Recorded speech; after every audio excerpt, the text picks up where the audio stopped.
অন্তর্বর্তীকালীন সরকারের উপদেষ্টা পরিষদের সদস্য এবং গুরুত্বপূর্ণ দফতরে যারা বিভিন্ন দায়িত্বে ছিলেন তাদের দেশ ত্যাগের বিষয়ে সরকার কি কিছু ভাবছে, কিংবা তাদের ইচ্ছে করলে দেশের বাইরে চলে যাওয়ার মতো কি অবস্থা নেই? এরকম আলোচনা চলছে বাংলাদেশের, কারণ মোহাম্মদ ইউনূস সহ বেশ কিছু উপদেষ্টার বিরুদ্ধে দুর্নীতির অভিযোগ উঠে এসেছে। এখন প্রশ্ন, অঘোষিতভাবে তাদের দেশ ত্যাগের নিষেধাজ্ঞা কি জারি হয়ে গিয়েছে? বিএনপি সরকারের আমলে কি সমস্ত দুর্নীতি পরিপ্রেক্ষিতে শাস্তি পাবে উপদেষ্টারা? ইতিমধ্যে বেশ কিছু উপদেষ্টার বিরুদ্ধে দুর্নীতি তদন্তে কমিশন গঠন করা হয়েছে।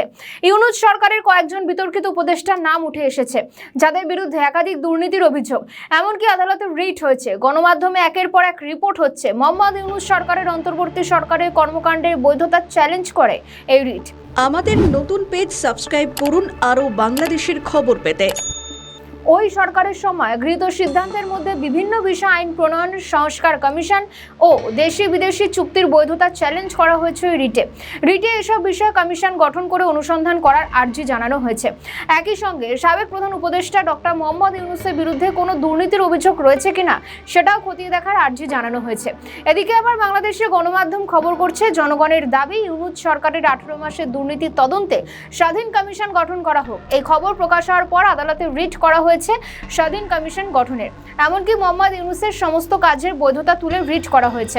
বিশেষ করে আসিফ নজরুল, রিজওয়ানা হাসান এবং আসিফ মাহমুদের বিরুদ্ধে একাধিক অভিযোগ উঠে এসেছে। আসিফ নজরুল আইনমন্ত্রী থেকে একের পর এক দুর্নীতি করেছেন, তার ক্ষমতা বলে একাধিক অপরাধীকে জেল থেকে মুক্তি দিয়েছেন, এমনকি নিজের ক্ষমতা প্রয়োগ করে বেশ কিছু আইন প্রণয়ন করারও চেষ্টা করেছেন।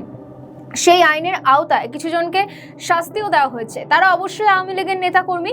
এছাড়াও রিজওয়ানা হাসান ও আসিফ মাহমুদের বিরুদ্ধে একাধিক অভিযোগ রয়েছে, যেগুলি অত্যন্ত গুরুত্বপূর্ণ। এ সময় তাদের বিরুদ্ধে দুর্নীতি, স্বজনপ্রীতি এবং অযোগ্যতার বিস্তর অভিযোগ ওঠে।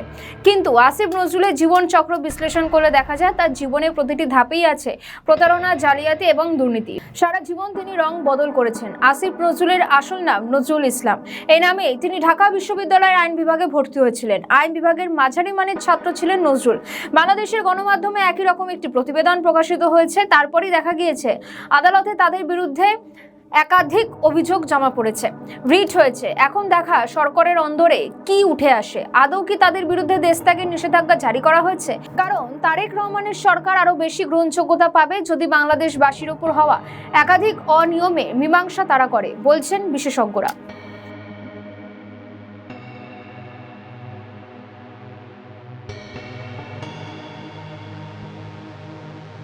আমাদের ভিডিও ভালো লাগলে লাইক ও শেয়ার করুন। কমেন্ট সেকশনে আপনাদের মতামত জানান।